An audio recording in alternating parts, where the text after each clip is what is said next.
Dans cette capsule, nous allons créer un labyrinthe dans Scratch. Donc, je vais vous montrer étape par étape comment en créer un. J'ai déjà choisi le thème de mon labyrinthe, soit la jungle, et j'ai choisi 2 lutins, soit le singe et la banane. En fait, le principe d'un labyrinthe, c'est que je dois faire déplacer un lutin jusqu'à un point d'arrivée. Donc, dans ce cas-ci, je vais faire déplacer mon singe pour qu'il se rende jusqu'à la banane sans évidemment toucher au bord du labyrinthe.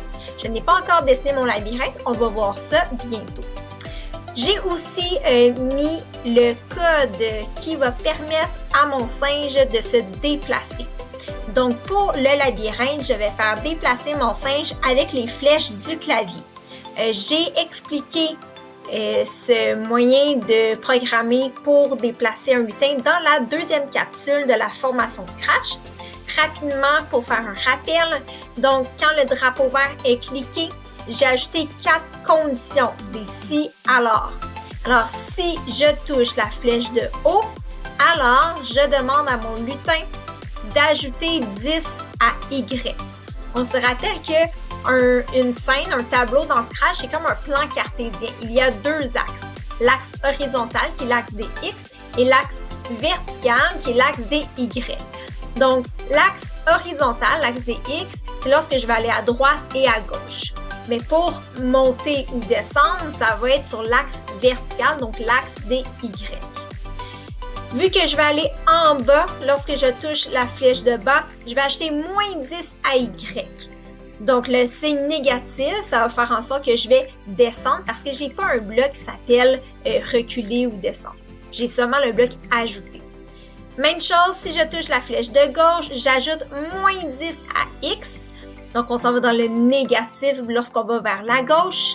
Et si je touche la flèche de droite, alors mon personnage, mon lutin, je vais lui ajouter 10 à X. Donc, je vais aller vers la droite. Ces 4 conditions, je les ai mis dans une boucle répétée indéfiniment. Parce que mon singe, à chaque fois, doit toujours se répéter en continu les 4 conditions pour les exécuter. Maintenant, je vais vous montrer comment dessiner un labyrinthe sur mon arrière-plan. Je vais d'abord rapetisser mes 2 lutins parce que sinon, mon singe ne va pas bien se déplacer dans un labyrinthe. Donc, je vais lui mettre la taille de 30 pour l'instant et la banane, je vais laisser à 50. OK. Je veux que mon lutin commence à ce coin-ci et il va devoir se rendre à la banane qui va être dans le coin à droite. Je vais maintenant modifier mon arrière-plan parce que je vais devoir dessiner un labyrinthe sur mon arrière-plan. Donc, je vais cliquer ici dans mon arrière-plan. Ensuite, je vais venir dans la section arrière-plan. Et voici l'endroit pour modifier l'arrière-plan. Moi, je veux tracer un labyrinthe. Il y a 2 options. Soit qu'on va utiliser des lignes. Donc là, ici, je vais le convertir en vecteur. Ça va être un peu plus simple. Soit que j'utilise des lignes déjà droites. Ou avec le pinceau, je vais vraiment là, tracer là, à main levée. Idéal pour faire un labyrinthe à ligne courbe. Moi, je vais utiliser les lignes droites. Et je vais même utiliser, ah non, j'aime ça, la couleur bleue. Parfait.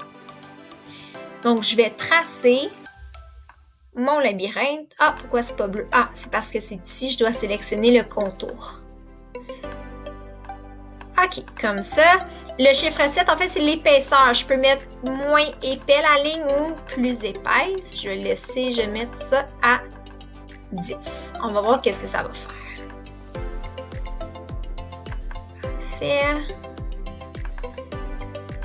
Je peux faire rapidement comme ça ici. Et je peux compléter. Je veux pas que mon labyrinthe soit trop étroit parce que là, le singe va vraiment être trop gros. Je retourne dans le code du singe. Je pourrais même un peu le rapetisser. Je vais le mettre à 20. Et là, si je clique sur le drapeau vert, ce code va commencer. drapeau vert et là, je clique sur mes flèches et là, je peux contrôler mon singe. Là, je trouve là, dès que je clique sur une flèche, il avance vraiment rapidement. Donc, pour qu'il avance plus lentement, je vais changer les chiffres dans mes blocs ajoutés. Donc, au lieu que ça soit 10, je vais mettre 5. Moins 5. Donc, plus le chiffre est petit, et en fait, le lutin va avancer juste d'une moins longue distance. Je vais recommencer. Et voilà, c'est déjà un peu plus lent. Je pourrais même mettre 2, par exemple, ce soit encore plus précis son déplacement. Donc ça, c'est parfait pour ça. Et mon but, c'est de me rendre à la banane. Là, ça a l'air simple comme ça. Mais je pourrais mettre une condition à mon labyrinthe pour rendre l'activité un peu plus compliquée. Je pourrais dire que lorsque le lutin, donc mon singe, touche à la ligne, je meurs et je dois recommencer au début de mon labyrinthe. Pour ce faire, je vais ajouter une condition. Donc, je vais ajouter encore le bloc événement quand le drapeau vert est cliqué. Je vais venir dans Contrôle et je vais venir prendre le bloc si alors, donc la condition. Et à l'intérieur de mon hexagone,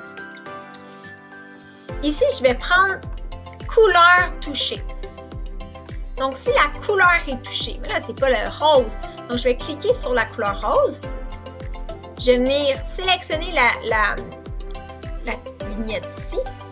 Et je vais venir sélectionner la bonne couleur de mon labyrinthe. Et voilà. Ensuite, si le drapeau vert est cliqué, si la couleur est touchée, moi, alors, je veux que le lutin revienne à la case départ. Donc, la case départ, je vais venir dans la section mouvement. Et la coordonnée ici au départ, c'est celui-ci. Je pourrais maintenant rendre mon labyrinthe un peu plus complexe en ajoutant des obstacles. Par exemple, dans une jungle, il y a d'autres animaux comme une panthère. Donc, je vais prendre une panthère ici. Je vais évidemment la ratisser. OK. Et là, la panthère je veux qu'elle se déplace comme ça ici, qu'elle glisse. Et le but, c'est que mon singe doit passer dans le labyrinthe sans toucher à la panthère. Donc, qu'est-ce que je vais faire? C'est que je veux que la panthère commence dans cette coordonnée-là, à cette position. Donc, je clique sur la panthère pour être sûr que je fais son programme. Je vais dans Événements. Quand le drapeau vert est cliqué, je vais dans Mouvement. Donc là, sa position, c'est bien ses coordonnées. Donc, quand je vais cliquer sur le drapeau vert, la panthère va toujours commencer ici. Ensuite, je veux qu'elle glisse dans cette position jusqu'ici. Donc, je vais prendre ce bloc-là, mais avant de le prendre, je vais déplacer ma panthère pour que les coordonnées dans le bloc bleu changent. Donc, elle va glisser jusqu'ici. Ensuite, la panthère va reglisser jusqu'ici. Et je veux qu'elle glisse indéfiniment. Donc, je vais prendre la boucle répétée indéfiniment. Peut-être glisser en 1 seconde, c'est assez rapide. Là, je vais mettre 2 secondes. OK. On va voir si ça fonctionne. Alors, drapeau vert. Et voilà, la panthère glisse. Maintenant, je veux demander à mon lutin que si le lutin touche la panthère, alors il va revenir à sa case départ ici. Donc, je vais revenir ici dans ce programme et je vais reprendre une condition si alors. Si, je vais aller dans Capteur et là, je vais prendre le premier. Si touche la panthère, alors je veux en fait qu'il revienne dans cette coordonnée-là. Je vais même dupliquer ce bloc. C'est plus rapide. Je vais tester maintenant mon programme. Je clique sur un drapeau vert. Ah, et là, le lutin il touche la ligne verte et touche même la panthère. Il ne revient pas à sa case départ.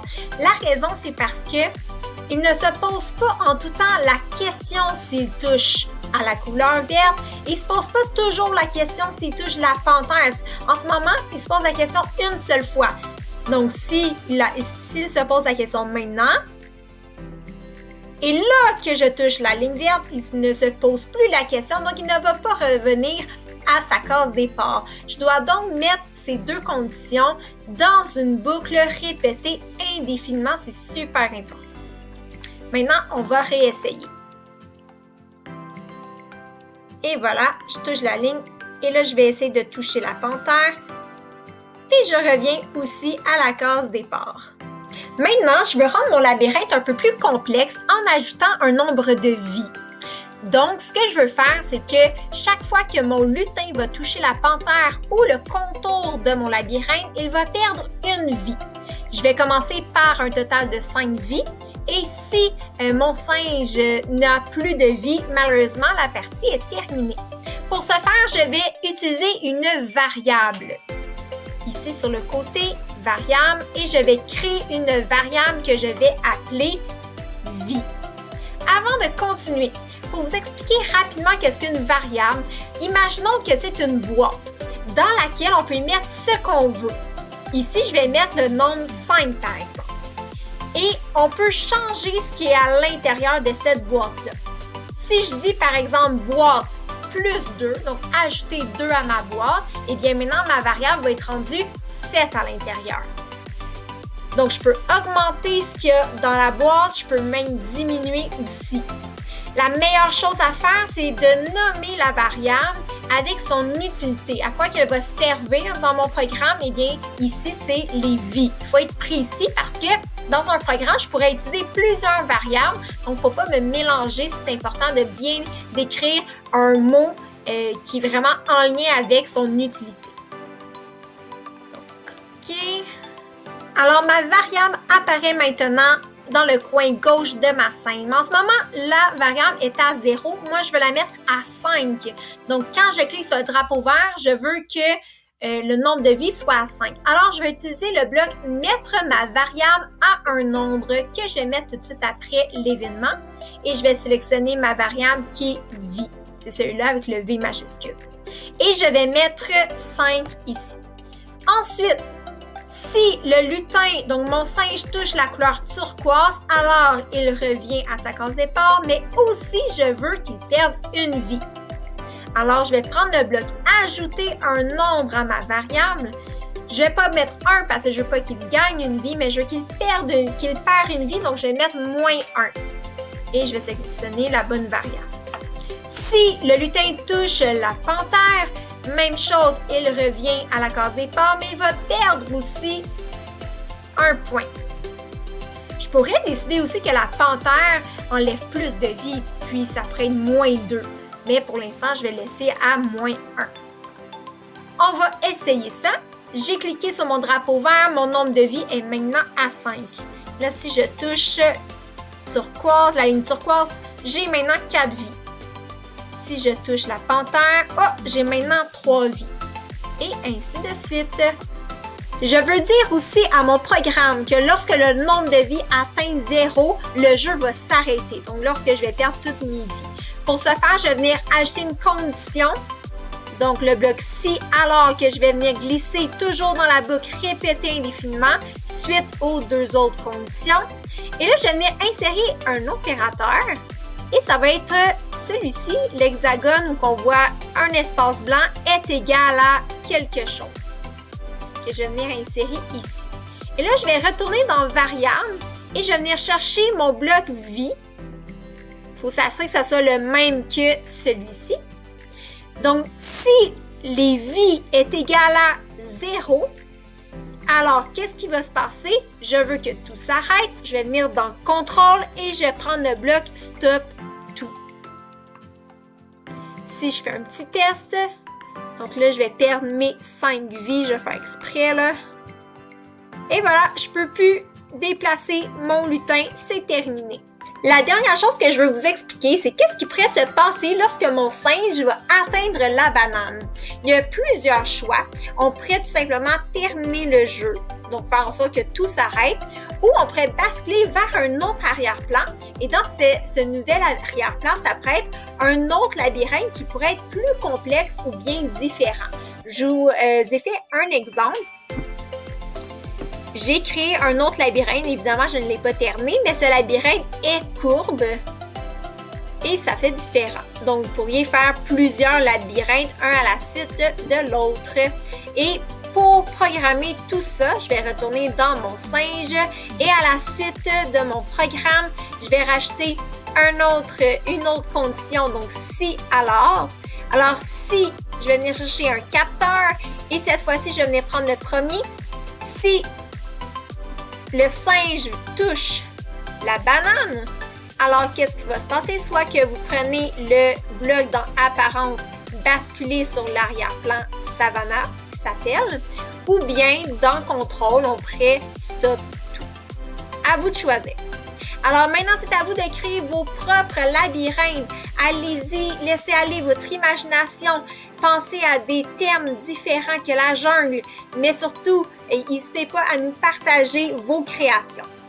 Si vous voulez que votre école devienne une école estime et programmée de la maternelle à la 6e année, visitez notre site web écolestime.ca ou bien notre page Facebook.